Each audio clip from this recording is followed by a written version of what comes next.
circle meeting on dematerialization of shares under Companies Act. I mean, as all of you are aware, the Companies Act has come up with the dematerialization, the demat of shares of private limited companies also. So today we have with us Company Secretary CS Kannan to address and give us more inputs on this. May I request our Chairman Pramod Aregre to escort the speaker of the day to the dais.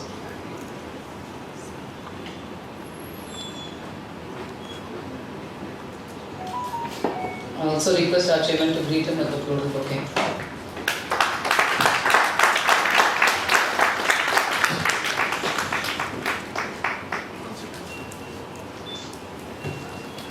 So welcome to you. I request our Chairman to give the welcome address.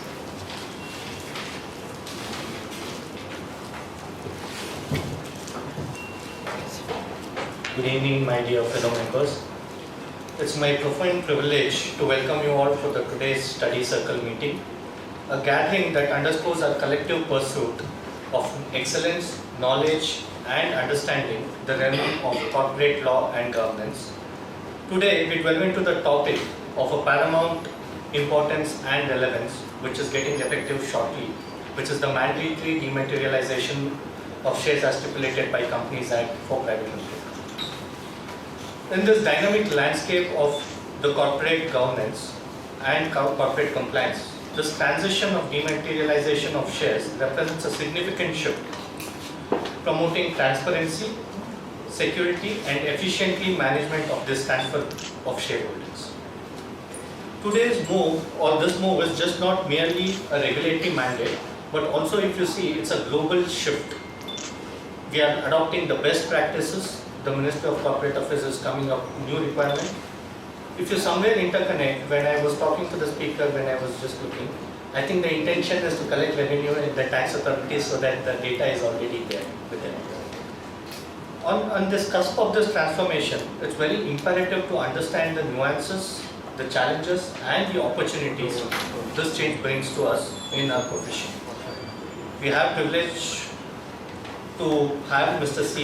CS Kannan, a luminary in the field of corporate law, whose insights and expertise will undoubtedly shed light in the intricacies of the facts of this significant transaction.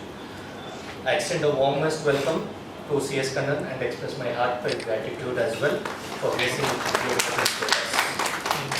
Before we embark on this journey, let's take a moment to appreciate the opportunity to come together and to share the knowledge and support each other. Please do ask your serious questions, because the most serious question which goes unanswered will become the tough time in our professional life. Over to you, over to our secretary for the introduction. Thank you, Chairman. So it's time to introduce our speaker for the day. S. Kannan is a BCom LLB and a fellow member of the Institute of Company Secretaries. He is currently working as a consultant since 2014. He has more than 37 years of work experience in banking to data management to IT-enabled services. He was head of registry division of a leading registrar in India. Prior to his taking over practice, he was working with a listed company as company secretary and compliance officer and head legal between 2008 and 2013. He was the chairman of Southern India Regional Council of the Institute of Company Secretaries during the year 2020 and member of the council between 2018 to 2022. He was also the chairman of Bangalore chapter of the Institute of Company Secretaries of India during 2012. Mr. Kannan is also a director and a founder of Gold Vistas Investor Services Private Limited, a sub-registered share transfer agent company, which will be the one which will help us in dematting our shares and facilitate the members to hold the securities in demat fed. He has also written several articles published by ICSI Journal and Chartered in the name of Chartered Secretary. So it's a pleasure and honor to have you. Thank you for accepting our invitation. Over to you, sir.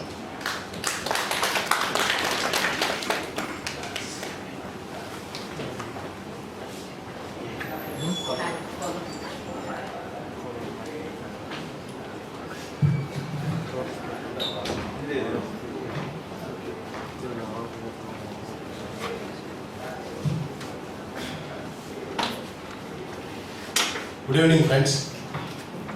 Very good evening to you all of also I thank the management of Bangalore chapter of the Institute of Economics, Mr. Pramod Hegde, Madam Kavita Paramesh, and all of you for attending this program, and all the members of the managing committee of this chapter. It's really a great pleasure for me to be with you all today to talk on this very important subject that SEBI, Ministry of Corporate Affairs, both of them were thinking of introducing it at least since 2018.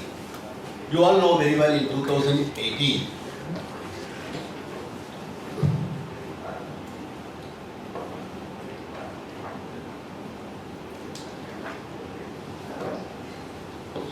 this is better. 2018 October, Ministry and also SEBI came out with a circular wherein they made it compulsory for public unlisted companies to hold the shares in electronic. They prohibited even transfer, except transmission, every other kind of issue of securities by public unlisted company to be held in electronic only.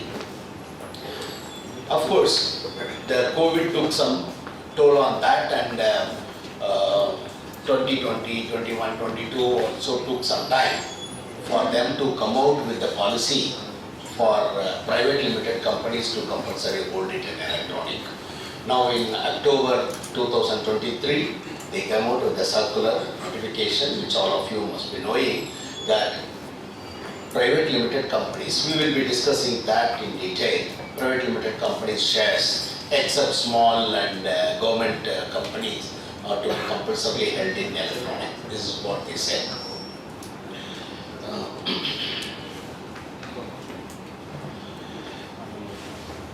Securities dematerialization,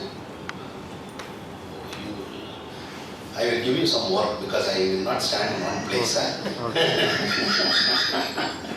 You know, we are not statics. We cannot be statics, and this cannot be one way. It has to be two ways. Only then, you know, we can share, and only then we will be able to not only exchange, also to get. It is not that I am giving here, nothing there to give specific, special, anything. It's already available. We are only exchanging and sharing the thoughts. Is it audible? Yeah. Now, the notification has come. It is just 1.5 page notification. Certainly, it is not there to discuss much. What is containing in 1.5 page to discuss for 2 hours. Correct? But then, I know this crowd is really good mixture of elderly persons and very young people are there. People who are there in the industry for a long time know physical holding of equity, certificate, share certificate, all the transfer deeds. Most of them would have seen it. But youngsters here, I don't think you will see it, you would have seen it. So, it is important. For me, I think personally, any subject we discuss, any topic we discuss, on any subject or anything, if we know the history of it, our consumption of that will be much better and receptiveness will be much better. So, I will take through. Thank you. Here.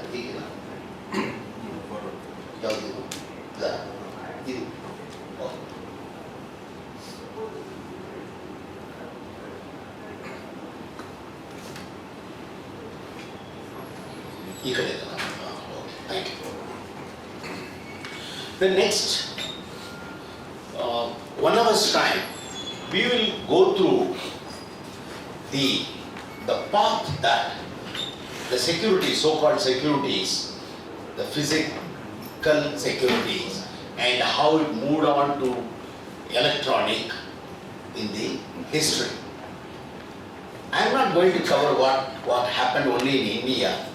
In the globe, how it has modified itself, how it has helped itself to grow the security market. Today, what are we today? Today it is easy if you are investor in the market. It is very easy if you are registered with some broker. Click of the button, you can buy and sell shares. You know, recently SEBI had come out with requirement that allotment of shares and listing and trading, they are reducing to closure of the issue to how many days? Recent 5 days, 7 days they are coming it out. But earlier days it was not like that. Physical handling of the securities was different. It had its own difficulties. But today it is very easy for you. But unless you know today why it is so easy, how it was earlier, so maybe perhaps it will make some sense and understanding for all of us to understand why private limited companies shares also should be dematerialized. Maybe that part we will discuss at the end, and I would prefer the questions to come from you so that we can discuss it a lot about it. But before that, we will have a walkthrough of what is dematerialization, what happens in dematerialization, history of dematerialization in the whole world, and what happened in this country, where were we, where are we today. This is also very, very important for all of us. If you are dealing in securities market, you should be knowing where were we, how it was and how it is today. And then the progress that India made, and of course, the purpose of this meet is to discuss the latest MCA circular. I will read out the circular, what the MCA has given, and I'll try to answer if you have any questions. We will discuss on that part at a later stage. So what is dematerialization? Dematerialization in one line, if you say, transition from physical paper-based stock certificates to electronic bookkeeping. Dematerialization is holding securities in electronic mode. What is electronic mode? It is like, you know, what we are having today, our cash, what our bank balances, what we are having. How do we open a bank account, we go and deposit our cash, and in your passbook we come to know we have so much of money. We don't, today, the equivalent parlance of that today, the transactions that we are all doing in electronic, the cash transactions, UPI payments, Google Pay payments, whatever payments we are making, all of them have come from the beginning of doing everything in physical and facing the difficulties of it. And today very easily you go to a shop somewhere, you don't require to carry your wallet, you have your mobile, that's more than sufficient. You do a scanning, you do a 10 rupees transactions, you don't worry about change. 11 rupees 43 paise you can pay today. If you don't have that, Google Pay out and all, you can't pay. Correct? No? So where there is no difficulty, and every transaction, every rupee, every paise is getting accounted, and that is more important. What government is interested is that every transaction is accounted, and that is where from both the securities transaction holding in dematerialized form and even cash transactions are all coming from. And then all kinds of securities, you name any security, we have equity shares, debentures, bonds, and preference shares, whatever preference shares, we have got so many varieties of it. All of them can be dematerialized. Initially we started with only equity shares, but today, name any security you are issuing in the security market, we can have it in the electronic form. Not only that, you all must be knowing that we have got that DigiLocker system which Government of India has brought in. You can have your share certificates, your school certificates, your insurance certificates, all that, anything and everything you can have it in a DigiLocker. That is also another form of holding things in the dematerialized form. Dematerialized form is, earlier we used to have physically, we used to see, read, have the pleasure that my name is appearing in the certificate, then we get the pleasure of it. Today you don't have it. Today you don't require it. Today you have the safety and security of holding it in the electronic mode. Those started for listed securities. Of course, it all in not only in India, wherever it started, it all started with the listed companies and shares and securities. Today, even private limited, unlisted companies are also available in electronic. So this is only a warming up for you. I'm not talking to you about the total about dematerialization and all. This is only to give you a warm up of what is dematerialization. The benefits you know very well. If you are there, handled the physical share certificates, physically you bought the certificate, physically you had your share certificate transferred to your name, and today you are holding an electronic, then you will realize, you will know the benefit of it. The difficulties that people used to find it, the difficulties that people used to face, today you don't have it. You want to buy a share, go to have a registration done with any broker. He will give you user ID password. You go and log in your system. You go there, you pay money first, and then buy the share. And second day, third day, it will come to your credit to your account. That's all. You want to sell, immediately you can sell. You want to buy, immediately you can buy. Intraday trading, all that kind of things are all made so easy today. Elimination of cumbersome paper-based activity is the greatest benefit that dematerialization has brought today to all of us. And then making investing significantly easier for. This is another thing. You know, earlier days, if at all for transfer, originally transfer deed was valid for a whole 1 year. Or AGM to AGM, and transfer, if it is submitted, companies and RTAs, share transfer agents, had 60 days time to approve the transfer and send it to you. After 60 days, if the transfer is not valid, that acknowledgement is not valid, it will come to you as a rejection. By that time, your broker may not be there in business also. So the difficulties that was faced by the investors was very huge. And it will, to talk to you about the physical transfers of securities, I can tell you, those days we had at least 117 reasons to reject a transfer deed. In registry, we had 117 reasons to reject. This you will not find in Companies Act. You will not find in Companies Act, CDR Act, nowhere you will find it. But we know various reasons why a rejection can happen. But today that is not it. See that when you are buying a physical one, you don't know for what reason it will get transferred or it will not get transferred also. So that is another biggest thing. Quick delivery. Here today I heard, if you are buying shares, you have money in your account, you buy shares, the next day it will be credited to your account. But physically it was not so. Physical days, I know some of you seniors are here. All of you must be knowing the difficulties what you have faced in and the youngsters or most of the people, you are young people here, you will not be able to visualize that also today.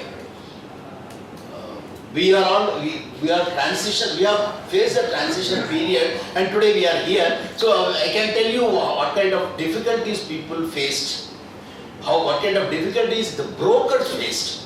What kind of difficulties the stock exchange and clearing houses faced, we know. But today it is all not so. Today nobody is visiting anybody. You don't record to visit your broker. You don't record to visit the company. You don't record to write anybody.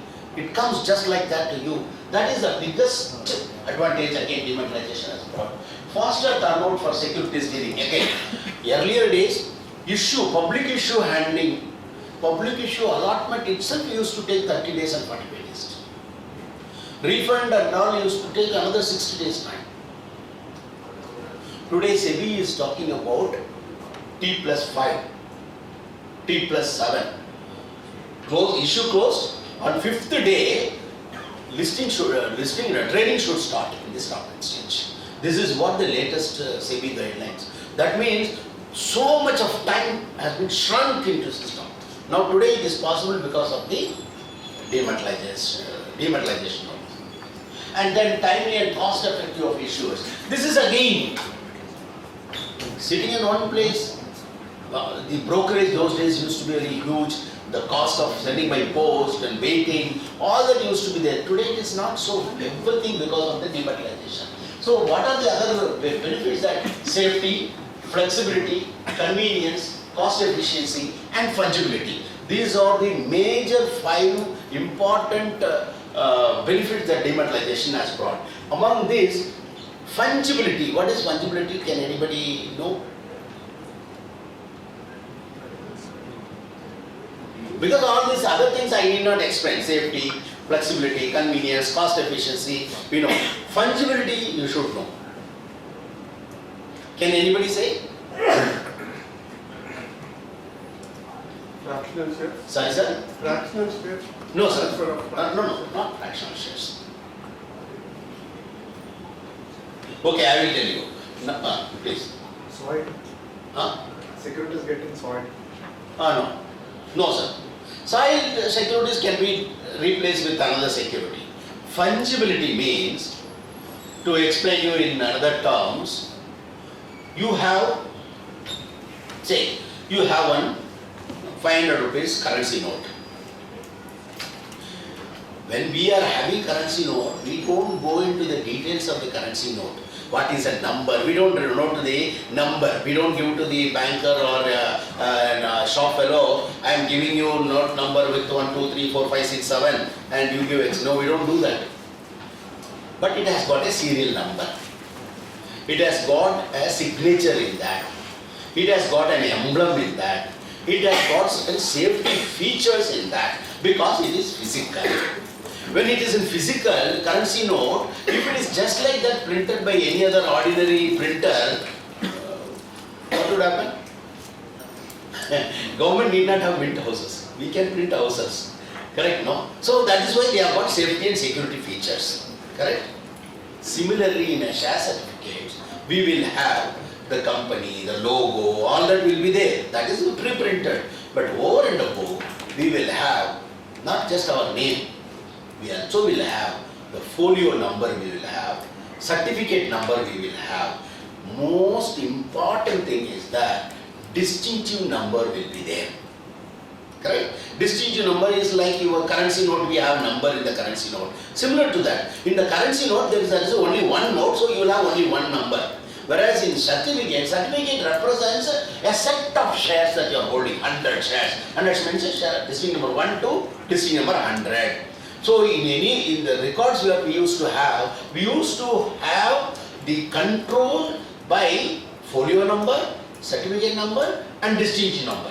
These all three should match, otherwise we will not be able to track your records. Correct? In dematerialization format, none of them are there. All that are erased. That is called fungibility. Fungibility means it is there. And if you open your bank account, you have got 1 lakh rupees. Are you bothered about when you are depositing, you deposit certain 500 rupees, certain 200 rupees, certain 100 rupees, certain 10 rupees also you will find. Will you check how many of them are denomination wise? You will not see. You will say, I deposited 1 lakh, whether credit is given 1 lakh or not. Correct? There we don't bother about the numbers. Similarly electronic also, while we are holding the securities, we don't worry about folio number, we don't worry about distinct numbers, we don't worry about the certificate numbers. So all of them are removed, are erased. That means there is no distinctive identification mark. It is there, that's all. That is called fungibility. That's why that is the greatest asset and the greatest benefit that dematerialization has brought to the securities market. Okay? Now, this is only to give you warm up about dematerialization, nothing more about it. Now let us go back to history of dematerialization. What is that history? Why history is important? Because today we know any dematerialized shares is easy to buy. Sitting at home you need to buy.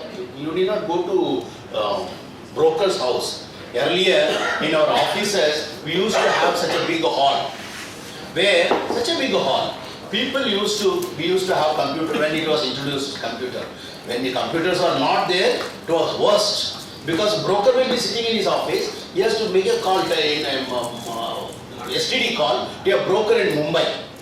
And he will call X Limited, what is our share value? He will note down. By that time you communicate, he communicate to you, you communicate to you, the share price would have gone up or gone down also. We were not aware of it. Today, after the NSE came and introduced computer-based share, we used to have such a big hall in our offices, one floor, where computers were set, people were, trader, dealer will be there, traders will be there, people will be sitting there. I tell you, we used to have customers in the earlier company, not now. I was working for a very leading registry company. I was heading the registry business. We used to have we were having our office in Bangalore, and trading platforms also we used to have. Tell you, we used to have people, customers, who come with lunch box also. They will come. They will sit in, it's like coming to office, going to office. They will come whole day, they will sit. They will be watching on the TV, on the computer monitor, and watching and buying and selling and happening. Today, you don't require to go to any broker's office. You sit at your home, or even on mobile you can watch and you can buy. Just like that you can buy. That advantage you got today. But how we traveled from that long to this place, a little bit we need to know. I am not going to take you to the physical segment of it. We are going to discuss only about the path that the dematerialization has walked through in the history from various countries to this country also. You will be surprised to know where we were and where we are today. Where our neighbors were, where they are there. Sometimes we think we are much advanced, right? Sometimes we think certain countries are much advanced than us. Isn't it? We feel like that. That is our feeling because we are given that feeling of it. But when you know the real fact of it, you will know where we are. When you really know where we are, then you will have that happiness and proudness. Okay? Now, in 1960s, it started in USA, where suddenly the USA market, share market, started growing very fast, that they were getting certificates, share certificate for transfer at the registrar's level, at the company's level, so fast, so much that the transaction in the stock exchange clearing house, they were not able to handle it. They were suffering like anything because the growth was so sudden and fast in 1960s, and they were not able to control it. They said the average trade volume in New York Stock Exchange, 3 million per day in 1960, went up to 12 million in 1970. That was a growth. They were suffering. They could not do anything. To cope up the situation, temporary measures were taken. What happened? See, what we will do? Suddenly we have all these problems of so much of things. What they did? They said, okay, Monday to Friday we are trading. We will not trade on Wednesdays. Stop trading on Wednesday. And don't deliver on, the delivery used to be always on Monday and Thursday. Don't deliver on Monday and Thursday, deliver only on one day, either Monday or on Thursday. Like that, trading days and extending settlements from 4 days to 5 days. Earlier settlement used to happen in 40 days time, 30 days time, 15 days time. It used to happen. Even in whatever we have been doing, we are all copied from other countries only. Even in US, what they did, they were having a settlement of 5 days. Monday trade, Friday or to settle it. So what happened? They said, no, stop it. That they could not control it, they could not handle it. And in 1961, NYC, National New York Stock Exchange, together with the Bankers Trust Company, the Chase Manhattan Bank, and the First National City Bank of New York initiated the pilot operation in 1960s. As the concept of dematerialization was there much, even in Syrian civilization it was there. That's what history says. But when it comes to securities market in 1960s, early 60s, they had a pilot operation. First time they started with a modest, about 15 security, 15 company shares, they started this, and the deliveries are made between the members via book entry without physical movement. Then again, I will explain you how it was happening. So they said, no, we will not be able to manage it. We will go slow or avoid trading or avoid settlement. These are the tactics they were having because the computer was also not grown that much in those days. Now, to eliminate physical certificate movement and the paperwork needed, transfer, etc., the Central Certificate Service was established in the US in 1968. That was the first time. From 1960 to 68, they had the experience, and then in only 1968, Central Certificate Service System was brought in. What is the system? Here, why it is called Central Service System? The demat concept was not there. They said, huge people buying huge certificates, the certificate has to move through the postal department. To tell you, the postal department was not equipped enough to handle the certificate movement. So what they said, okay, we will have a central certificate system. That means where you open a shop, an office where all the people are asked to deposit the certificate. And they used to give one acknowledgement slip where so and so has given the certificate, it is in our custody. We used to give it. Okay, that was the first initial. Then first depository to be set up in DTC USA was 1973. After that, by 1970s computers were there and programming was there and people have learned, and slowly in 1973 the first depository system started in the US 1970. And then they changed the name from CCS to DTC in 1973. Again they changed it in 2000. Then, believe it, South Korea had it immediately in Asia comparatively. See, US started in 73, immediately in 1974 South Korea had it. They started the Depository Trust Company in 1974. I tell you the difference in system of what Korea or Taiwan or Malaysia or US, UK, they had started with and where they moved from there to today in dematerialization. Then 10 years there was no other depositories in the world, nowhere. In 1984, Japan started the Japan Securities Depository Center in 1984. Then you will find it in Singapore 1987, Hong Kong in 1989. Till 1988-89 also Indian stock market was not that much grown, but it was growing, but we were not in the picture at all. Sir, actually, can we skip to Indian Companies Act 2013 itself? Sorry sir, I will come to that. No, I have told you initially only. Why I am going to this is to give you the input and where from where to where we are here. I want to travel, I want to take you the travel of it. Kindly bear with me. We will talk about Indian Companies Act. No, nothing to talk in Indian Companies Act. Only the notification of October of our MCA we have to talk. I have already told you the notification is just 1.5 page notification. I will talk about that also. But bear with me for next 15-20 minutes. This will also give you to know the importance of that circular. Please, thank you. Now, Singapore in 1987, and you will not get in one place all this information, that also you should know. Then Hong Kong in 1989, this is the path that the securities market taken. See, you will find it, Malaysia had it in 1990, India it did not have. Central Depository, Taiwan 1990, and Central Depository Systems Private Limited CDS, Colombo, Sri Lanka, had it 1991. We did not have it in 1991 also. Even though you all know Indian stock market in 1990s it was in the peak. Okay. And then Shenzhen Securities Communications Company in China. China came into picture only in 1993.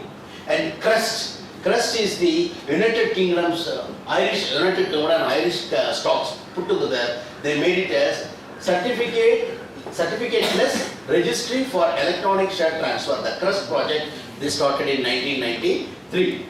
Then again, Pakistan. Pakistan had it in 1993.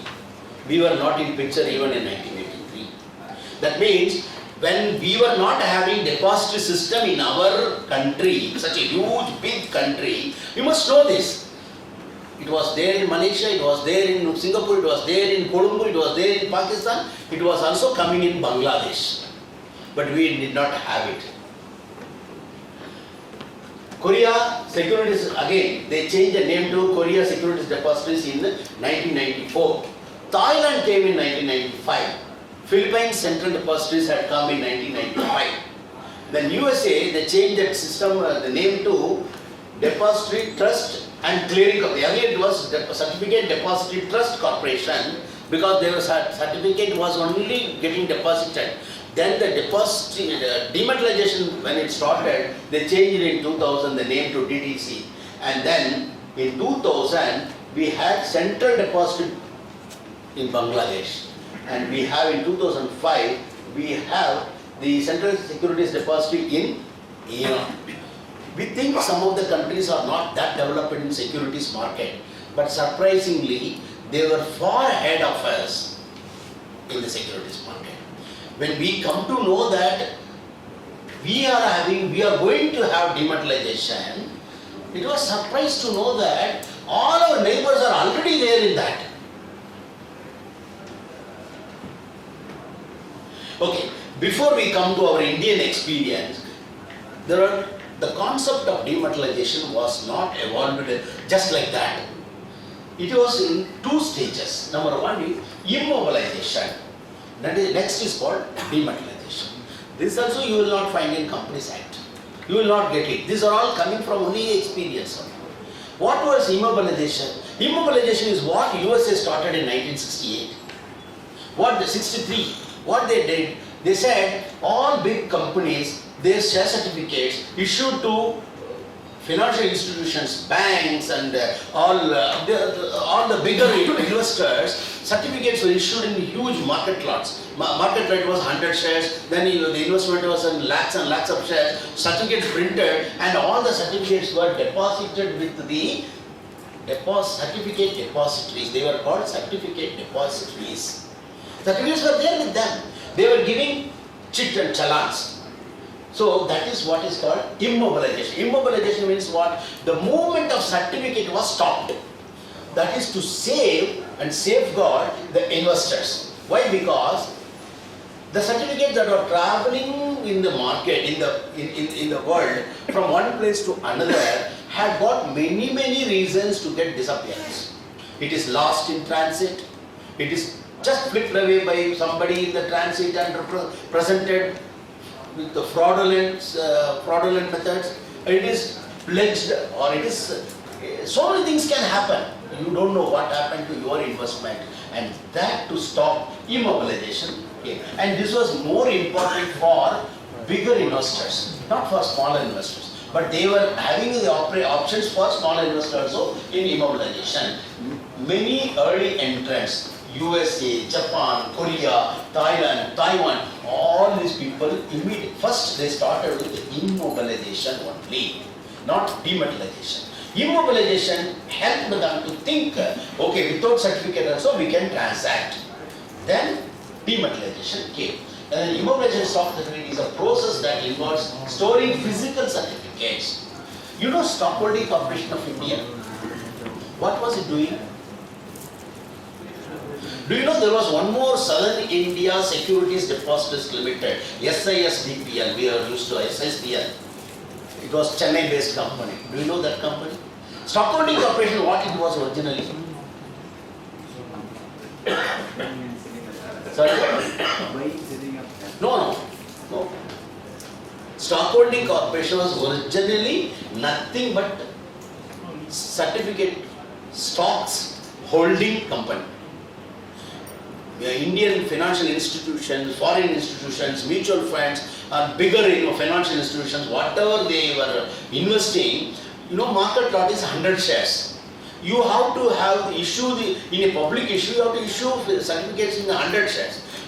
People can then lodge to the company and get it as stock certificate for entire holding. You can get it. But can you trade in that? You can't trade in that.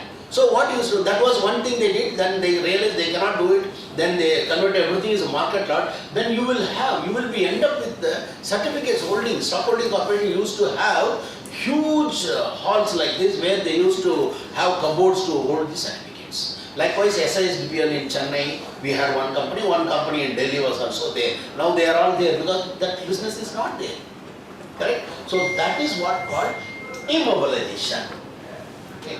Then in historic transition from paper-based to electronic practice, immobilization often serves as a transitional phase. It was a immobilization was a transitional. Everything has got transitional. Today you are all having mobile phone. Can you tell me before mobile phone what was there? Huh? Pager was there. What? Pager is not before mobile phone. It was there. But you can't talk on the pager. You will only get one line message. Correct? You will get only one line message. You used to have, pager was only for communication to ask somebody to call me immediately when I am on the road.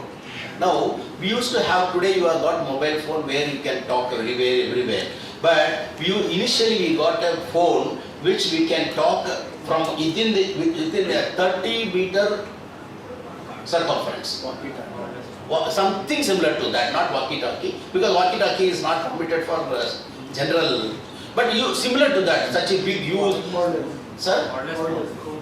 Cordless type, exactly, something cordless type, which you can move in the floor, one floor you can go, beyond that you can't go, 30 meters or something like that was the distance.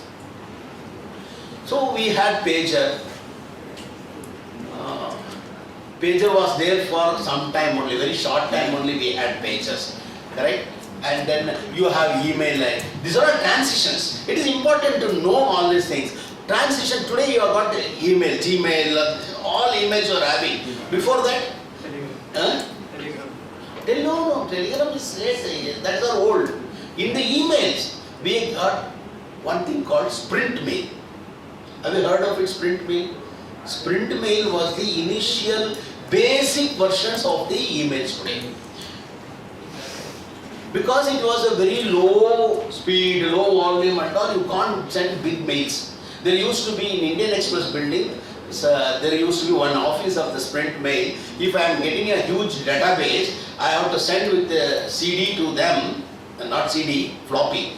Those days only floppy disk. Floppy to their office to download my email. I cannot get in my office because no computer support was there for that. Similarly, like that's a transition. Immobilization was the initial phase to go to dematerialization.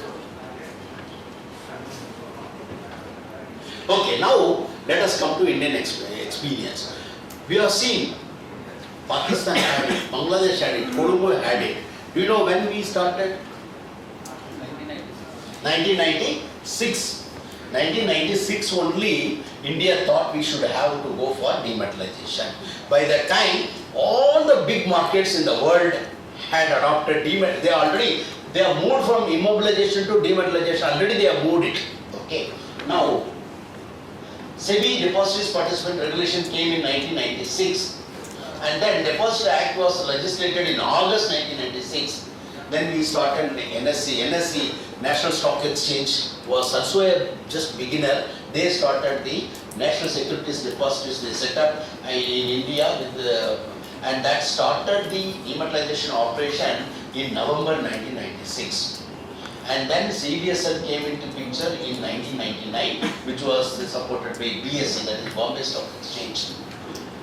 Though we came very late in 1996, today 100% dematerialized trading happens only in India.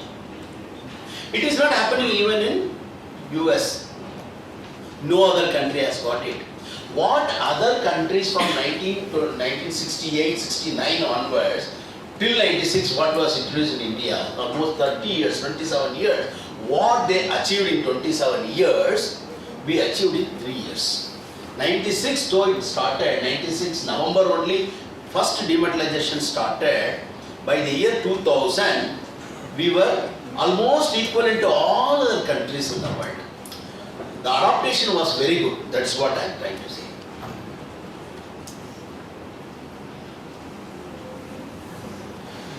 But today we are here to discuss about private limited companies, dematerialization, public unlisted companies, dematerialization happened in 2018 and all. But the progress of dematerialization was not that smooth in India. Even though it all started in November 1996, the progress was not very good.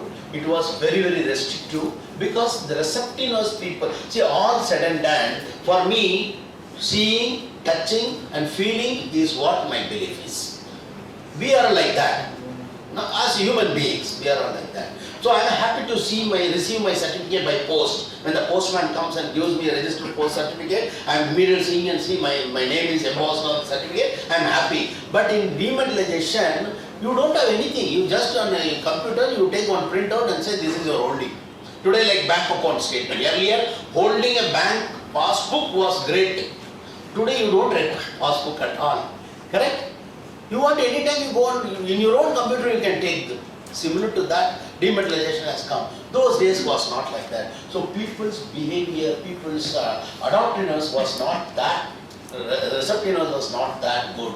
So initially the order, in order to expedite it, what happened from January 1st, 1988, for FIS, foreign investors and mutual funds, banks, investments, they said compulsory delivery in electronic mode. They made it for this first 8 scripts, only first 8 scripts. That is Bank of India, Indian Petrochemicals IPCL, Industrial Credit Investments Corporation, and then Industrial Development Bank, Larsen Tubro, Reliance Industries, the State Bank of India, and the Tata Iron and Steel Company. These are the 8 companies. Scripts were compulsorily made as delivery to be done in electronic. This is where we started in 1998. 96 was the beginning.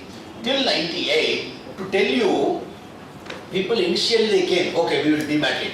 They dematted it, but they didn't find, the market was not accepted. There was nobody to buy the electronic shares. To tell you the fact, in 98 and 99, till these steps were taken, if we have done per day 100 dematerialization, we were doing 200 rematerialization. Because people were not convenient, because it was not saleable. All that was happening. And based on the working group was there in India, which was advising the government of the SEBI and all. In 1988, another 235 scripts, physical, therefore allowing delivery of the dematerialized securities as good delivery. And again, what happened? Initially, the delivery of dematerialized shares was also doubtful because we are not feeling and touching, no. So nobody was believing whether I got or not, whether I have it or not, whether it is good. So sometimes even delivery by electronic delivery was treated as bad delivery, and the government has to intervene. And in April 6, they said not only physical segment, even electronic segment delivery is also a good delivery. This concept, this idea of delivery and all, if you are relatively working in the stock market, you will understand very easily. And then during the year 1988, total 235 scripts were added to the list at different points. Okay, to encourage again, 12 securities were made compulsorily tradable from January 4, 1999. These are the 12 scripts: SBI, ICICI, HDFC, L&T, BPCL, Infosys, IDBI, Wipro, all these things. But know what these people did? The shareholders were not coming forward to demand the shares. The companies like Reliance, L&T, Infosys, Wipro and all, they paid money to the NSDL and CDSL, asked them to help account opening freely to the shareholders at their cost to dematerialize. We have done, believe it, we have done programs for shareholders to educate them to open demat account freely and demat the shares. Again, this is a path that Indian securities market has gone through. See, list of 23 securities trading compulsory demat announced over 5,000 share transactions. That means where the transaction shares were more than 5,000 shares and above transaction, if anybody do It has to be compulsory in electronic. That is one condition. And again, the same period, the settlement value rose by 51. Because of all these steps, settlement in electronic increased by 51% in 1999 itself. How many years? Just 3 years. Okay. These are the other steps again. How the physical market to electronic market we moved further. Okay. Then this is again only information how they made it every year, every 3 months, every 6 months. They segmented it, some 3 companies, 10 companies, 30 companies, 40 companies, 200 companies like that. In a period from 1990, January 15, 1998 to March 2001, that is about 3 years time, almost 3,145 companies which were trading in the stock exchanges were compulsorily made to be traded only in electronic. That is in 2001. How many years? About 5 years time. That means any company that came out with a public issue after 2001 were made to issue only in electronic. Therefore, the trading was also happening electronic only. So that was achieved in 5 years time, which was not achieved by even countries like USA or Japan or UK, anywhere. Okay. This is all about the transitions that took place. Okay. Now we will move to the MCA circular. In 2018, when the circular came for public unlisted companies, they said that all public unlisted companies have to have by October 2018 compulsorily in electronic, and effective October 3rd or 4th 2018, transactions in physical including transfer, issue cannot happen in physical. That is what for the unlisted company they said. And in latest circular which was issued in October 2023, they said private limited companies also cannot have issued transactions in electronic. It says that this is a circular, you would have received it, you would have gone through that. 9B, issue of securities in dematerialized form by private limited, issue of securities by dematerialized form. They are given time till 30th September 2024. Any company issuing after 30th September 2024, it has to be necessarily in electronic, be private limited companies. Till then, they can, of course, they can manage to have it in physical. Every private company, other than a small company meaning which is having less than 4 crore paid up capital or 40 crore turnover. These are the condition. If that is not there and you are treated as a small company, and another indication is that MGT 7A we file for smaller company. If you are filing MGT 7 for 31st March 23, then you are not required to go for dematerialization. That is another indication. That is what they said, that it shall within a period referred in sub-rule 2. Sub-rule 2 says 18 months time from 1st April 2023. That is up to 30th September 2024. Issue the securities only in dematerialized form and facilitate dematerialization of all its securities. When the public unlisted companies came, they did not use the word. Only in Companies Act 2013, we were using the word called securities. Earlier one, 1956 Act, if you see, shares were mentioned. Okay. Now securities meaning you do anything. Today it is security doesn't mean that equity or preference or debenture. Any combination. ADRs also, EDRs also, IDRs also, anything. Okay, you can issue in electronic only. In accordance with the provisions of Depositories Act 1996, regulation made thereunder, you have to compulsorily hold it electronic. The company should do what? Company should first give the facilitation. Facilitation means it has to itself enroll with the depository to get the ISN. Thereby the shareholders can go and get the shares dematerialized. Okay, and then a private company which as on last date of financial year ending on or before 31st March 2023 is not a small company as per audited financial statements for such financial year shall within 18 months of the closure should provide for this facility, that is dematization. 18 months starts from 1st April ending with 30th September 2024, 1st April 2023. This is what the MCA circular says.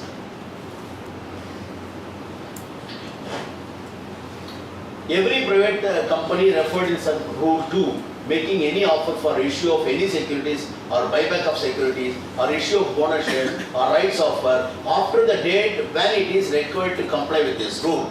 This again, there are a lot of questions and confusions. So am I required to have a demat even for issue of rights issue, bonus issue?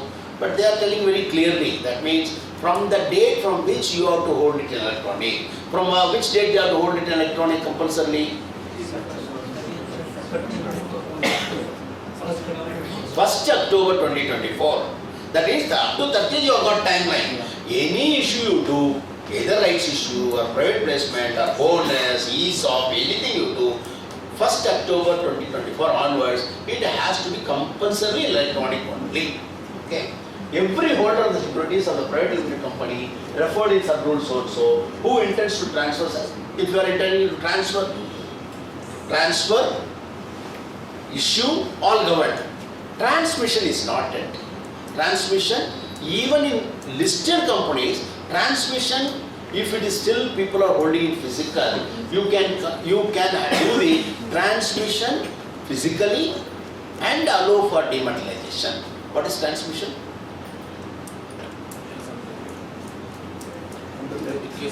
Sir? When the holder is dead, you can't have a contract. Nobody is there. So it is an act of law. So you cannot force the recipient of that share security to convert it to electronic and then transfer. It is not possible.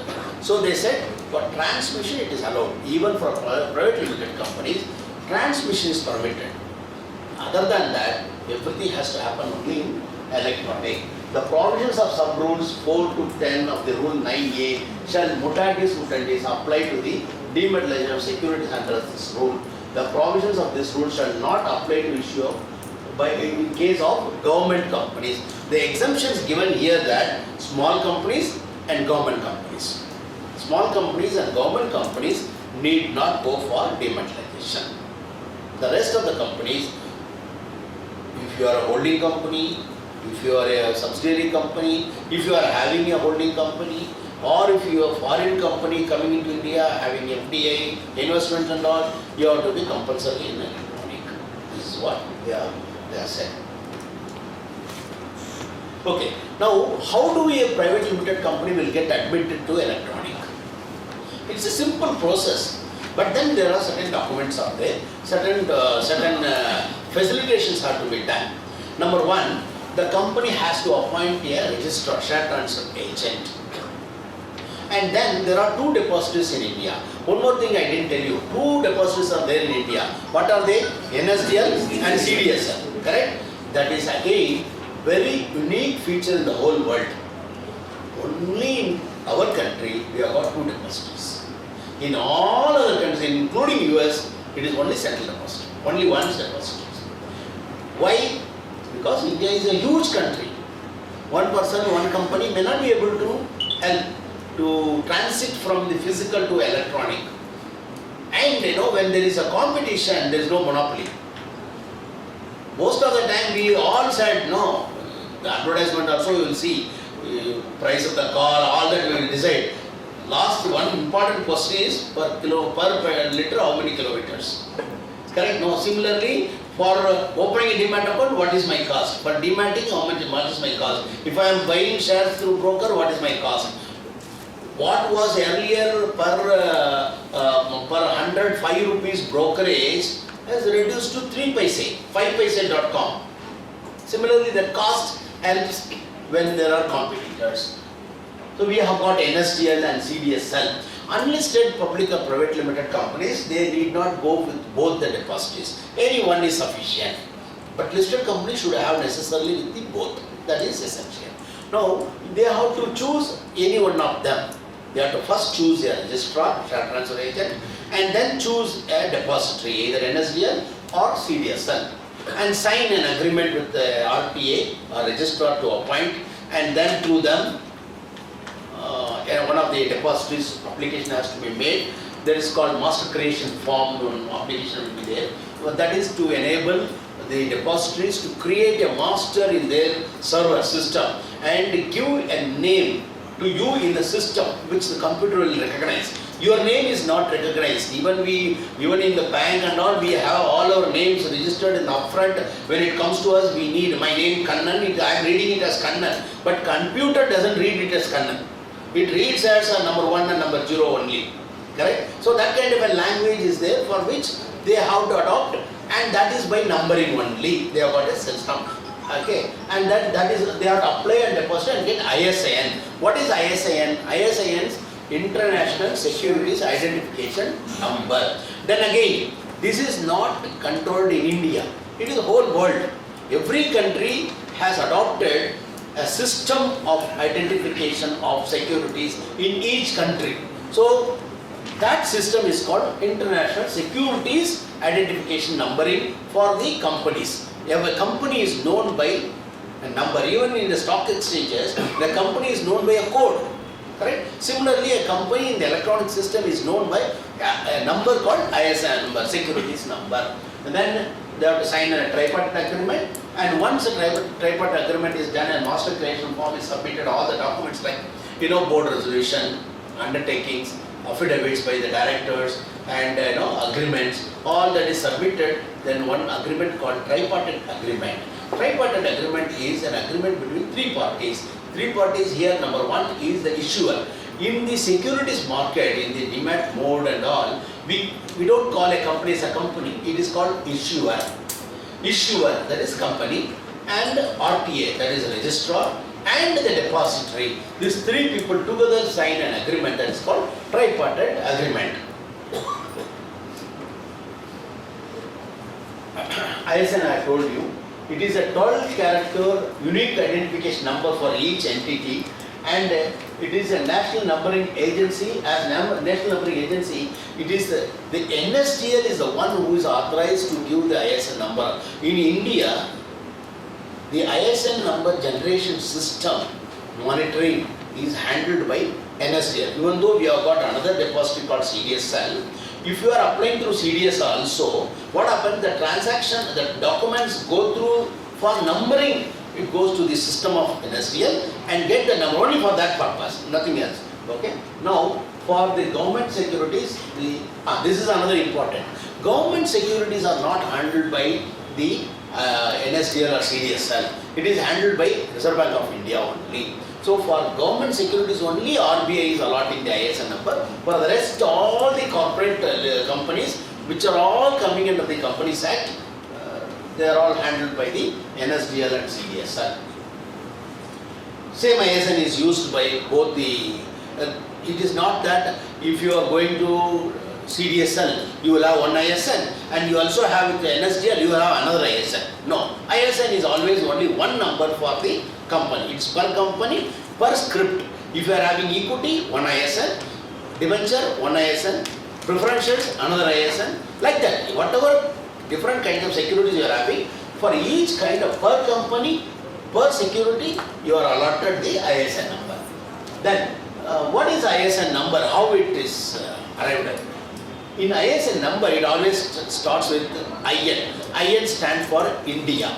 Likewise, every country has got the code, India has got IN. Then the third digit E. E stands for the company, that is the corporate, the company. And F stands for mutual fund, that is, if it is E, it is company. And then the script can be equity, debenture, anything, that another number will come. But if it is IN, F means it is a mutual fund company. That is identification. 4th to 7th digits, 001A means it is a company identity. To represent the company in the system, the number is given. 8th and 9th digits is the equity code or the security code. That is to represent whether it is equity or preference or debenture or a bond, whatever it is. Okay, 10th and 11th in the serial number type of the instrument, what kind of instrument it is, and 12th is a just checkpoint. This is just for your information. You have nothing to do with that. It is just to know what is, not only to know what is ISN, how it is arrived at the system. Then how do you, as an individual, see now many companies they ask me, say well, we will go with you for ISN creation. Will that get all shares to the credit of the individual shareholders? It will not. The job of the company is to create the platform. That is to apply and get the ISN number. That's all.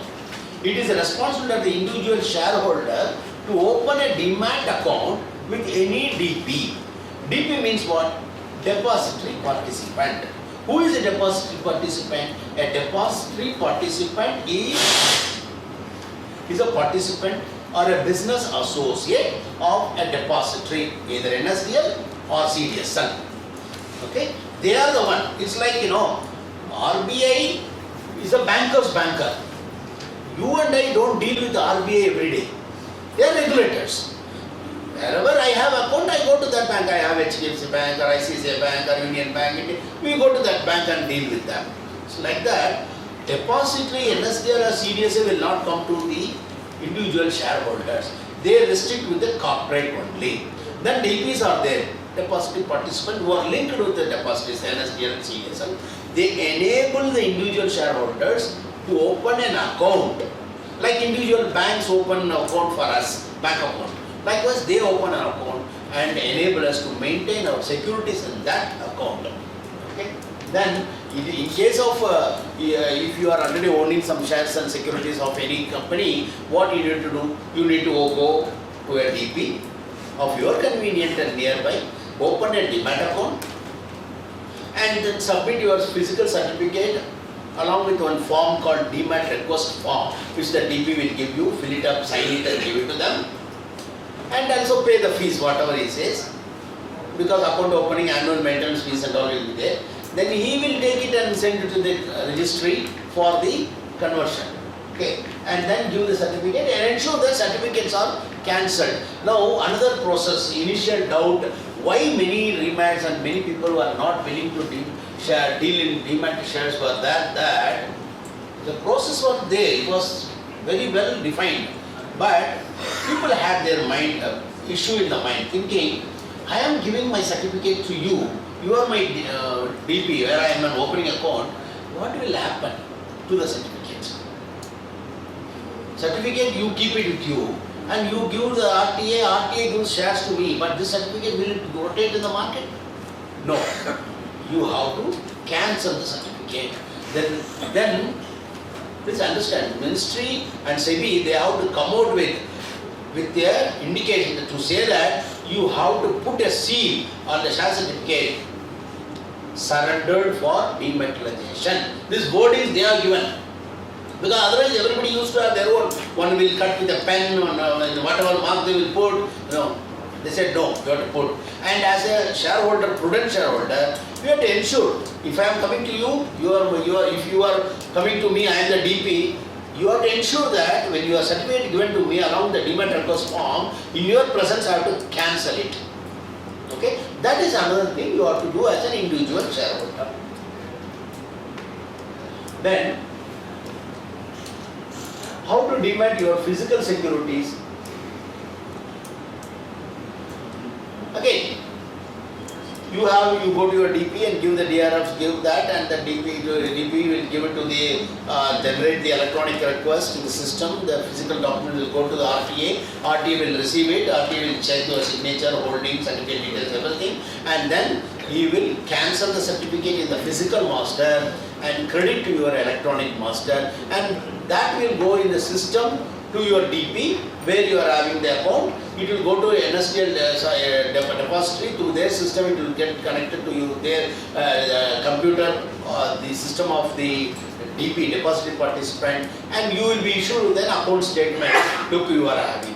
Another one important thing is that people used to have these certificates of many companies.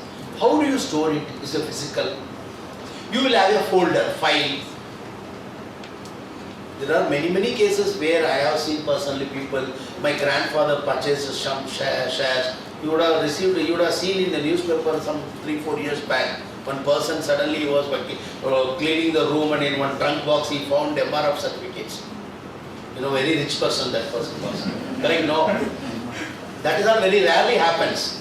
Not today, happens to everybody. But suddenly, after Infosys shares, Infosys public issue afterwards, after several years, at least after 1 decade also, people used to come to me with one envelope. Sir, I got application from Infosys, what should I do with this? As a private placement and as a before public issue, those days they used to send to friends and relatives application form. That's how it used to be those days. But these people, nobody believed in Infosys shares. Infosys share was undersubscribed. It was undersubscribed.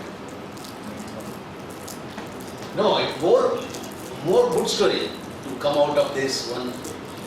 I tell you, there were 3 shareholders who got allotted shares in the company in the public issue. One person or 2 persons got 100 shares, one person got 200 shares. The issue price was 10 rupees plus 80 rupees. They paid 5 rupees plus 40 rupees. They have to pay another 5 rupees plus 40 rupees on allotment. These 3 people did not pay. The company,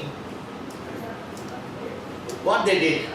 They called the call money, allotment money. 1 year's time, nothing came. They just cancelled, forfeited the shares. And then the next immediate 93, they went for bonus. These people came.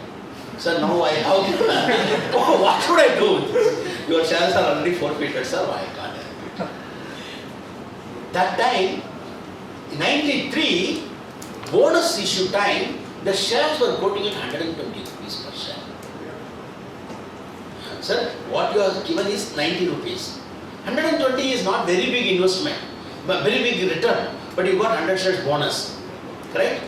But you can imagine, if you had 100 shares in public issue of Infosys, today what you can have? Correct? You will have, if I am correct, at least I don't know, recent times when they had gone to issue any bonus, I don't remember. At least by 2018, I think 15 they had a bonus or something. You would have ended up with, if you had 100 shares allotted, you would have ended it somewhere around 32,500 shares.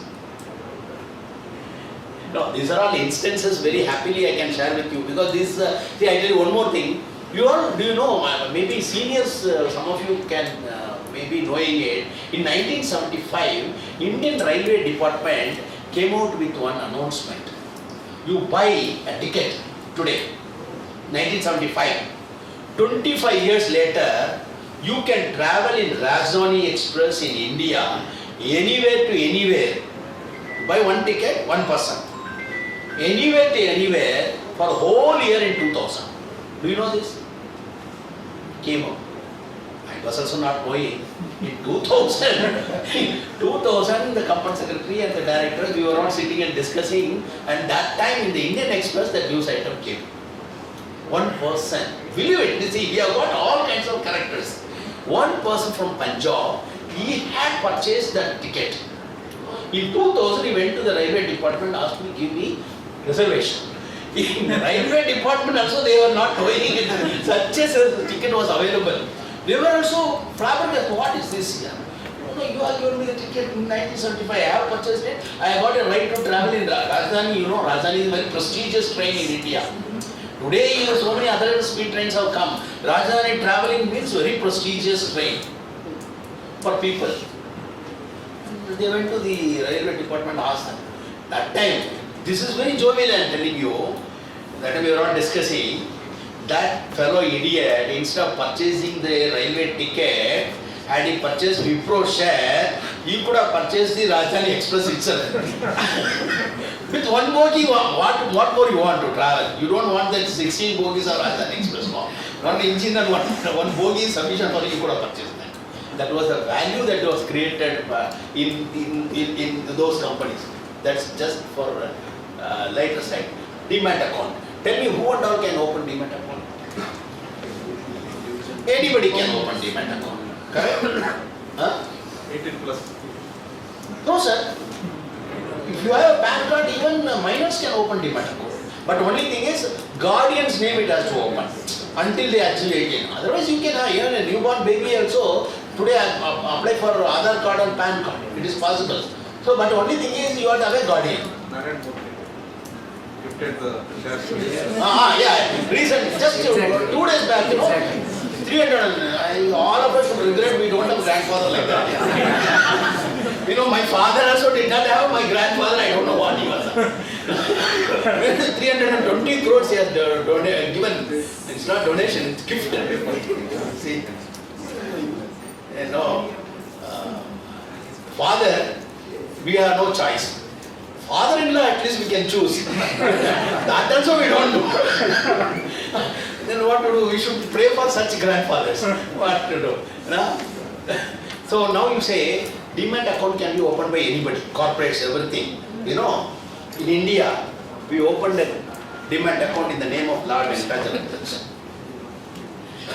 We can open demat account for any legal entity. In the court of law, it was said that Lord Venkateshwara of Tirumala, Tirupati is a legal entity. Then CDSL has opened the account in 2008 or 10. It came in newspapers also because they are having so much of people bundle the share certificate and drop in the hundi. I have heard hundi, rupees, the currency note. They are having bundles and bundles of certificates they are having. They were not knowing what to do with that. Then CDSL found an opportunity. See, everything is an opportunity in life, They said, no, I will open a demat account for you. Oh, God is God. Okay, no problem. You come on. Trustee is there to sign the documents. Enough now for me. So, demat account can be opened. Yeah. So, just by dropping the share certificate, would that be transferred? No, right? My dear friend, you should tell me that. Share transfer form. See, by dropping 100 rupee currency bundle, all my whatever sin I have done will get washed away. It's only belief, no? Just having a share certificate doesn't entitle the... No, it is not. It is not. How it will entitle? You will have to have... See, people dropped it. They are dropping so many varieties of things, securities, so many things are dropping into the hundi, and some of the people also put transfer certificates. What they will do with the certificate? They cannot transfer it to themselves. They don't know what to do with that. And apart from that, they have their own investments. That is different. I am not telling what they found in hundi they have dematted. Just take it as a joke only. No, that is not possible, because unless it is in your name, you can't demat it. But they had their own investments. Okay, lot many investments. They had got it dematerialized in the name of Lord Tirumala. No, but this is what is happening. They are having stacks of certificates. They don't know what to do with that.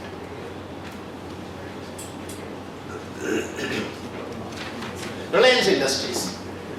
The significance of this is that this was the first company to go for dematerialization.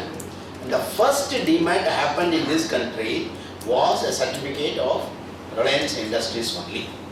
That was the first company that did it. And then this is a simple process of what I have already explained to you about dematerialization, how individually you go to DP, open an account, submit it, how it is. It's only pictorial. Whatever I have already explained you. This is about all.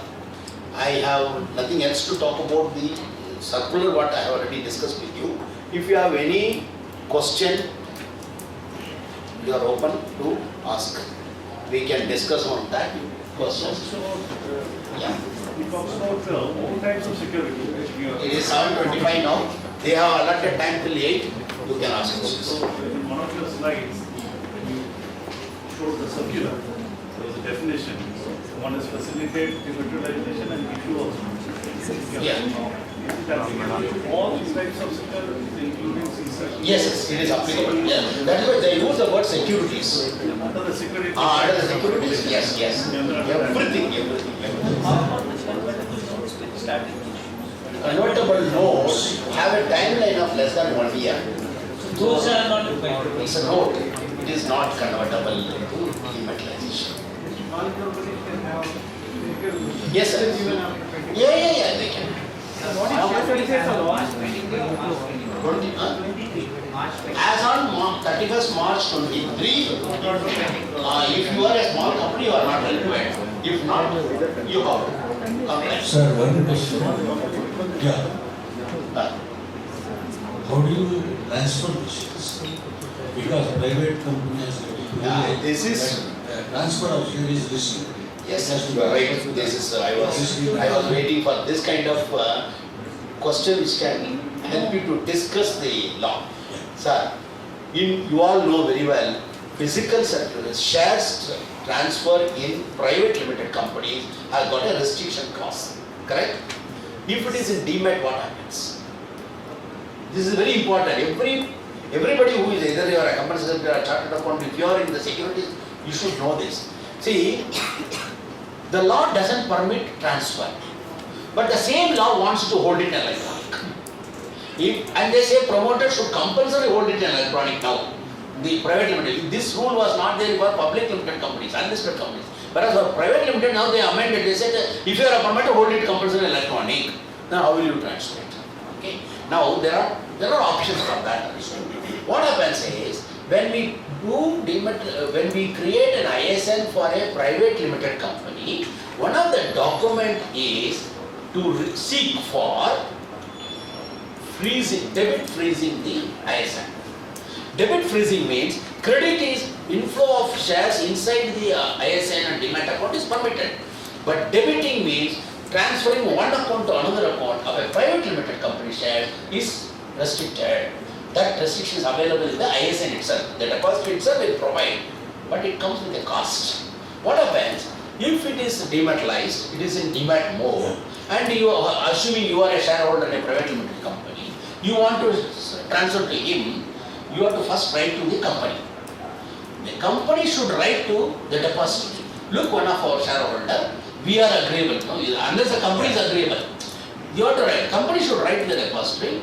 Look, the transfer has to happen. So please defreeze that lock. Please, defreeze the debit defreezing. Please remove it for a period of 7 days. 7 days period, only 7 days. It is given. You have to indicate the dates from 1 to 7. The date you have to indicate. You have to give a letter to them. That letter should go to the registry, registrar, whoever it is. So what will happen is, they will remove the lock and keep it open for 7 days. The company have to ensure that, not the company here, it's the individual shareholder. The company has to intimate the individual shareholder, and the individual shareholder who holds it electronic has to ensure that the transaction happen within that 7 days. On the 7th day, midnight, the lock will again be put. Automatically in the system. So you can't. This is costing the company. Oh, I see. Yeah, it comes with a cost. The company, not the shareholder. Not the shareholder. Company. Because it is a benefit for the company. Private limited, are you saying it is locked by default? You cannot debit lock. Debit first. It is by default. No, again, it is not, in earlier, there are two depositories, I said, no? CDSL and SCM. In CDSL, it was by default. Okay. CDSL said, when we are creating ISN itself, they take one letter from the directors saying that we are open for defreezing the ISN for debate. They take it and they compulsorily used to make it. But NSDL used to take an undertaking letter only, saying that it is your responsibility. If the shares are dematerialized and held in demat and transaction happens, it is between the shareholder and the company, and the depository will not come to the picture. This used to be the earlier one, and the people who used to demat the shares to the private limited companies were required by the compulsion, not by law, where the investor, the banks have got some facilities, or FDIs, the foreign banks are there, or certain other financial institutions used to have, or mutual funds are compulsory having, or some financial investments are there, like that. So what happened? Now, in the last 6 months, even NSDL also takes an undertaking letter and they defreeze the ISN. Now it is coming by fault. But even then, if the company feels that I am husband-wife only company or my family company. We are not going to have all these things. We are not worried about it. So we give an undertaking letter to the depository. Don't defreeze it. Then they will not. They will not. There is an option is given. So what if share certificates are lost? Then how do you demat this? See, share certificate lost, you cannot demat it unless you have. What you have to do is you have to write to the company. Company has to take all the indemnity bond affidavit, press advertisement, all the document, and the company has to issue a duplicate certificate to you, and then only you can demat it. What if scan copy of the certificate is No. available? Can that be? Original certificate has to be surrendered to the DP, unless DP will not accept it. Otherwise, everybody can come with a photocopy. No? Then very. Sir, how much time it will take to demat? See, today, because after this requirement, there is a lot of rush is there with NSDL and CDSL, we find the delays happening. Normally, it used to take about 10 to 15 working days for creating ISN. Dematerialization is not an issue because it is left to the shareholders. The moment ISN is allotted, you can go to your DP and give. There is a time gap of 15 days for the shares to get dematerialized. Why I asked is, post 1st October 2024, once the company is incorporated as a subsidiary, automatically they have to issue the... No. That is not. That is not going to happen. It is not possible. What will happen is, incorporation, because even if it is subsidiary, incorporation will happen normal, physical. But I presume, it is not in law, they are not clarified that part. What is going to happen a company if it is incorporated on 1st October? It's a question. What can happen? Can they go then, can they on the, otherwise in the MCA should give you a provision for applying and choosing one of the depositories and get it done. But I don't think that is going to happen. We are all praying every day MCA to work first and then have this kind of facilities. So that will happen, but it may take little time. Incorporation. Sorry?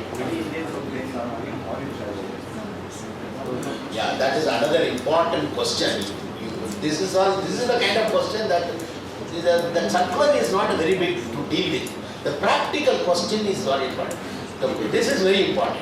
If you are an individual Indian shareholder, nothing to worry. You open a demat account, you can have to what all you need is only a PAN card. That's all. If you have a PAN card, you can open a demat account. Aadhaar card is only ID proof and address proof only, nothing else. If you are a NRI, Indian resident, you have an Indian passport, you have a PAN card, you have got Aadhaar card, no issues. You can open demat account and you can have it in NRO account or NRI account. Again, there is no issues. But the real issue comes if you are a body corporate and a foreign body corporate, and if you are a foreign national, what happens is, all the documents to open a demat account for any other purpose within India, the documents are to get apostilled. The apostilling takes a lot of time. In some countries, it takes 3 months to 6 months also, and it is a costly affair. Even now, the demat account for a foreign entity cannot be opened by every DP. They are called designated depository participant. They are all designated. Only they can open and operate that account. Not everybody. This is again another important one to monitor. This again, not every DP can open a foreign corporate account. Only a DDP, that is designated depository participant, can only open. How many are there, sir? Dedicated depository? Dedicated depositories, there are plenty are there. It is not restricted one or two. In India, we have got more than 268 depositories and having a presence almost in 6,000 places within India, and branches to branches they are having. There is no issue on that. And the only thing is, everybody cannot open it. That's what I said. Even in Bangalore, Stockholding Corporation is there, ICICI Securities is there, IPIN is there. There are so many are there. Kotak is there. All banks are there. No, majority of the foreign banks are DDP banks. Majority of the banks have got DP services. They are all DDPs. Formations. So, sir, is it applicable to producer companies as well? No, sir. Producer company also issuing shares. No, it is applicable. See, category of company is defined small company or big company, that's all.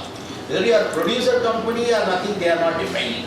Producer company is right. See, one more thing, it is applicable to Section 8 companies.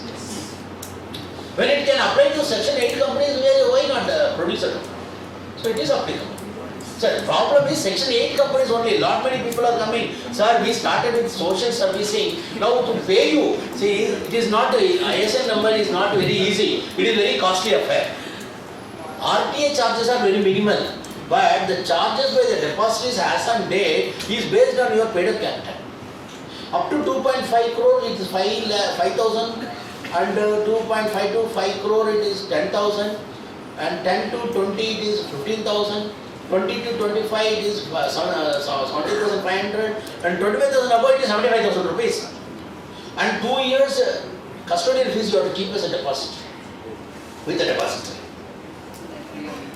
That, see, real, for a today only somebody spoke to me. They are having they have started Section 8 company. They are husband wife only. Sir, I was working. He started telling me I was working in America. They have money. I wanted to come back to India. I said, I didn't know why he is telling all these things. End of the day, he wanted to know whether it will be done freely to me. I said, all things are demat cannot happen freely because how much capital you are having? I am having 10 lakh rupees capital, sir. 10 lakh rupees capital, you have to go for demat. It will cost you, initially it will cost you 60,000 rupees. Every year it will cost you so much of money. So that's, yeah, you wanted to ask somebody, yeah. If company fails to dematerialize, what are the rules and responsibility of the auditor? See, as an auditor, what you do? You have to audit and report. What will you report? You have to qualify your report. What is your qualification? As per the MCA circular, this company is required to have the shares in dematerialization. No, that is not your qualification. Your qualification will be this company is required to provide or facilitate the shares to be in electronic. The company did not do it. So that is your qualification. You have to qualify. Sir, a small company on a later date, let's say 2025, converts into a large big company. Then what is the timeline they will have? As of now, there is no clarity on that. If the small company emerges as a large company, as per today, if I go by this MCA, on the date on which you are a large company, you are liable to provide that, take up this. Of course, the timelines are there. There is no clarity on that. See, India has got more than 12 lakh private limited companies. Of the 12 lakh private limited, you just discount small companies and non-functioning companies, no capital companies, closed companies. We have got at least 4 lakh companies to 5 lakh, 4 to 5 lakh companies who are eligible to go for demat. First of all, are we equipped enough to meet that demand? That itself is a question. Okay? So, only time can answer the question. But if you ask me today, yesterday I was a small company, today I am a large company, and today I am liable to get that facilitation done for my shareholder. One of the advantages that there will be limited cost, limited paperwork. With the discussion we are having, the amount of paperwork is only going to increase. Costs are going to increase for maintaining the Paperwork is not increasing. No, sir. Let's say there is a foreign shareholder in an Indian company. You're saying we need to get apostille done. Yeah, that's all one time. You can't help it. Certain times, No, yearly they will have maintenance cost of the CDS account or the initial account.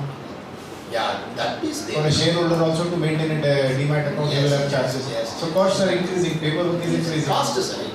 That's why I said it is not an easy affair, it's a costly affair. Exactly, sir.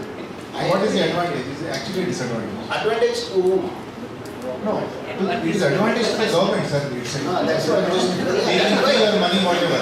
Where is the company getting benefit, sir? Now look at a company who is not having government does not transaction work cost. for, no government works for the benefit of anybody. No, a closely held company, let's like in our example, husband and wife. I agree. For next decade also they are not going to transfer any share. Yes, What's the point of having this? Sir, in the introduction they said I am also running a SEBI-registered RTA.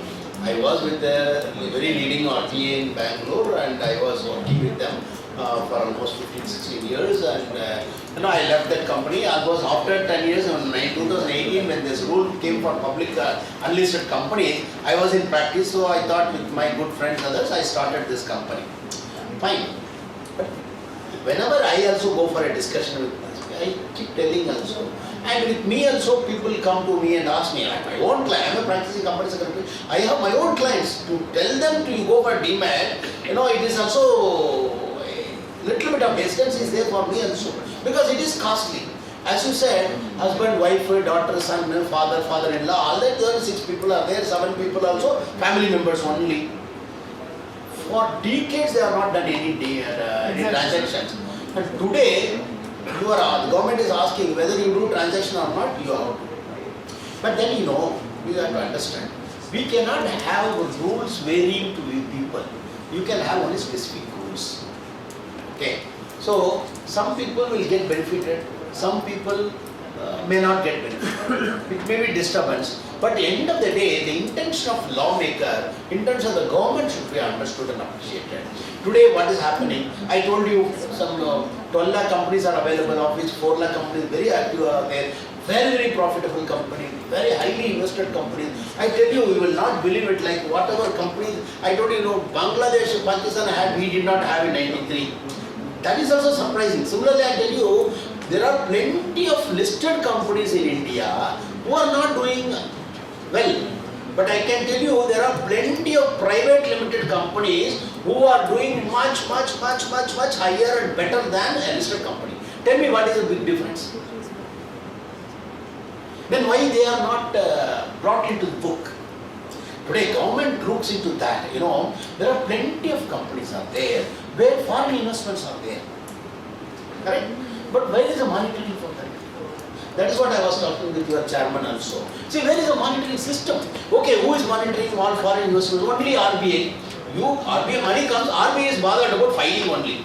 They don't talk to you anything. You can't go there to talk and they don't come to you talk. Correct, no? RBI only takes filings. What else happens? What else happens to the valuation of that investment? When the valuation happens, when the investment is diversified, what happens to the proceeds of that? Who is monitoring? Income tax department also doesn't have a role on that. Correct? Today with the dematerialization, not only that, you would have observed, all of you must be knowing this, in the IT return.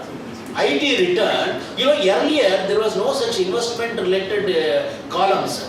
In the last 3-4 years, they are asking me whether I hold any shares in a private limited company. Are they not asking? What is the purpose of it? As an investor, I have shares in my company. What is the big deal? Nothing. But this information is vital for the government, for the income tax department. Sir, how will the valuation also be taken here, sir? Sorry? See, for public limited, whatever it is, there is a stock exchange which is governing the pricing. What will be the pricing benchmark in case of private transfers? That is, you have to do a register valuers are there now. You have to get the shares valued by the performance and the balance sheet of the company. So all those things will get recorded in terms of demat account? No. That is exclusive. It will not. We will see a demat statement. We will say A company, this is the ISN, these are the quantity of shares, this is the closing market value, or so and so date. In this case, what happens, only the face value is taken on the record. When the transaction happens, if you are a owner of a private limited company. Sir, I have A limited shares of 10 rupees, let's say face value at the time of incorporation. Today I am selling it to a friend. Will you sell it for 10 rupees? No, of course I am not going to. You will take valuation from a registered valuer only. Okay. So the transaction is between you and him. Now, in your return earlier, you would have mentioned that I am holding 1 lakh shares of A limited. Yes, Now last year, this year you had transactions. Correct. You got your money. In your return, what do? You have disbursed with that. Yes, sir. Correct? You have to mention that, no? That you will have valuation. Even income tax department will not ask you question on the face of your filings. When they have to do any investigation, they will ask you on what rate you sold and what is your basis. In between individual, you can decide at another cost. You are not required to have valuation certificate. But as a corporate, As a corporate, body corporate, you have to have valuations. If the transaction happens between two, if a foreign investor is having shares in your company, will he sell just like that? No, he will not sell. He will ask you to go and get valuation. If the shares are purchased by another body corporate, will they buy at face value? No. Will they buy at whatever rate? No, they will say go and get me valuation. So that valuation is what getting registered in the individual filings only. So nothing to be done in demat. No, nothing to be done. So I have some question. Yes, please. So the 1 minute. subsidiary of the foreign government company also has to follow this regulation. See, there is nothing called foreign government company and all. Okay. Yes. Any company, Indian government companies are not required. Government companies in this notification, meaning a government company, either a state government company or Indian government company within the Indian soil. That's all. Foreign government company or a company is a company. That's all. You are a subsidiary company, you are a demat. From the discussion, what I find is that there are a lot of problems and a lot of cost is involved. Is there any talk about representation to the central government that they have to come up with some guidelines? Because, okay, we have a time of October. October is fast approaching with the election right now and all that. But I think there is a necessity, even all the three chambers, chartered accountant, company secretaries and ICW, they can give a presentation where this may be for the purpose of security to avoid paperwork. But why are you bringing so many things that, inconvenient to the small investor, not foreign investor? I think it goes against foreign investors because, one document to be attested by $100 foreign office, it takes $500 in Tell me, you said Institute of Chartered Accountant, Cost Accountant and Compulsory should take it. I ask you a question. Why should Institute take it? They are the service providers. Sorry sir, we are only service. That is where the problem is, it is industry bodies should represent. Why not? Not why not, they have to. You and I as representing the institutes, we can support them. But we cannot go and stand. That's a mistake that all three of us are doing in front of the government. I am not in favor of it. I am here as service provider. He is the client, my client. He has asked me to do certain things. I do it. I say some fees to him. He gives me some fees. That's all. Today government is telling he has to do it. I tell him I will finish it. I tell him, sir, you have to do it. He feels that, I am paying only you as my consultant. I am paying some 10,000, 15,000, 20,000. But for the depository I have to pay because my capital is so huge. I have to pay 70. Just imagine, sir, if you are having 25 crores, your capital, you have to pay 75,000 rupees per annum. You have only 7 shareholders or 2 shareholders. And 1,50,000 you have to keep as a non-interest bearing deposit with them. And you have to pay that much. Now he is asking me, why should I pay so much? What answer I can give? I am nobody in between. I am not even an intermediary. So, this question what you ask should be taken up by the industry bodies. I am with you, it is the chambers who have done it. Chambers you mean? Industry chambers. I agree with you. You are right. Not the institutes. Institutes have no business in that is my opinion. Institute is consulted for all the matters. Unfortunately. Unfortunately. Many. No, I say, why are we having CIA federations and all we are having? Comments from Sir, institutes are consulted for the documentations, for the law making, all that is fine, not for charges. No institute is consulted for charges. Budget. Huh? I can tell you they are consulting for budget provisions. Then we can discuss for hours. The chairman will be angry on me, we are diverting. But my strong feeling is that industrial bodies should come forward and take it up. Industrial bodies should take it up. CIA federations should take it up. Institutes cannot, should not. But institute can support. I say yes, it is fine because I have accessibility to the ministry is there. Similarly, you are also having accessibility as a federations are there. No? They can take that. Yeah, please. Sir, if the company status, the small company status is keep changing because of the turnover criteria, so how it will? No, the criteria are 2 criteria, sir. One is your paid up capital, that is 4 crores, or turnover, that is 40 crores. Because of any of these things, you move from small to large company. Your status because of the turnover, capital will not. Anything happens, it will not, if it is moving, your turnover is moving because of which you have become your large company. Once it is, you have become a large company, then your further subsequent change cannot impact. Yeah. Sir, in addition to that, One line. What are the consequences of not compliance? It's a good question, but the notification doesn't talk about it. Because they are silent. Why they are silent, you know? They also don't know.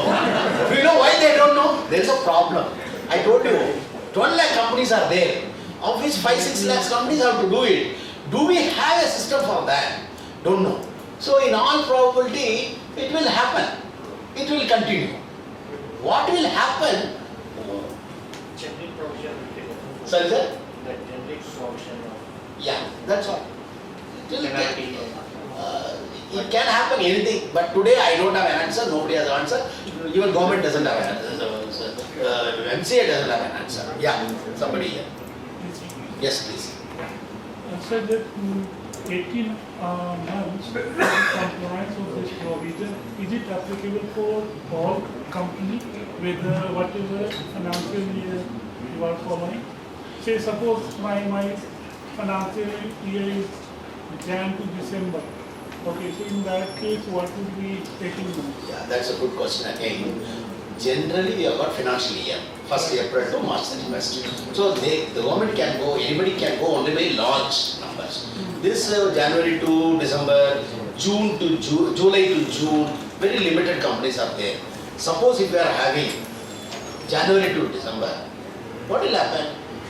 The earliest finance balance sheet, that will be taken into account. You will not have a balance sheet as on 31st March. The immediate balance sheet could be previous one, that was December 2022, but that is not applicable. So maximum it can say 31st December 23,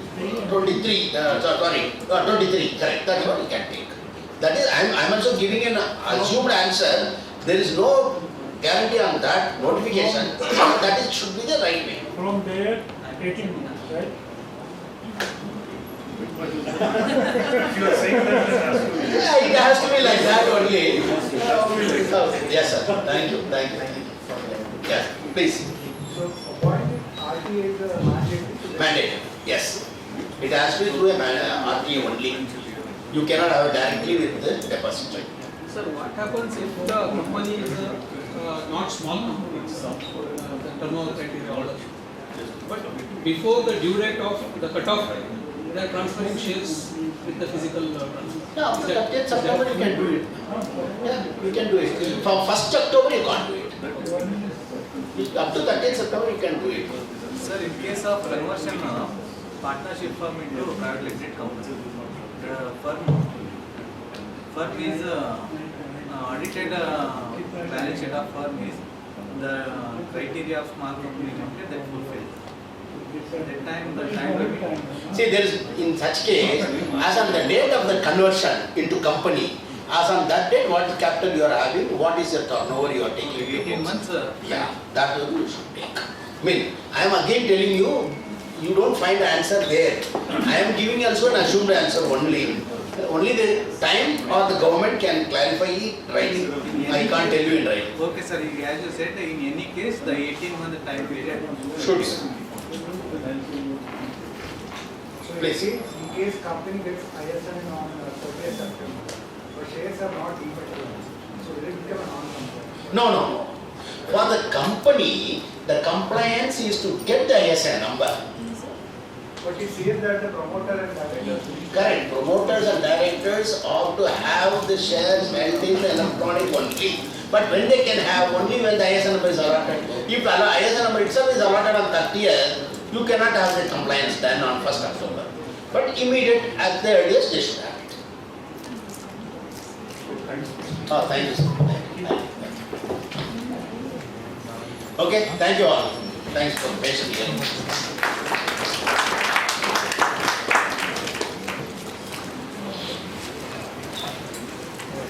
Kannan sir, thank you so much for patiently answering all the practical challenging questions. And it's been wonderful with you being here. On behalf of Bengaluru branch, we wholeheartedly thank you for taking your time out and coming to us. Thank you. Thank you. I request our chairman Pramod Arande to hand over the throne of appreciation to the speaker.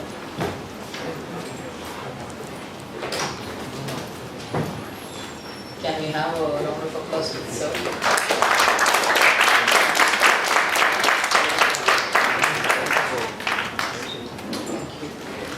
Members, thank you so much for actively participating and then clarifying all your doubts. So we'll see you next week in the next study circle. Thank you.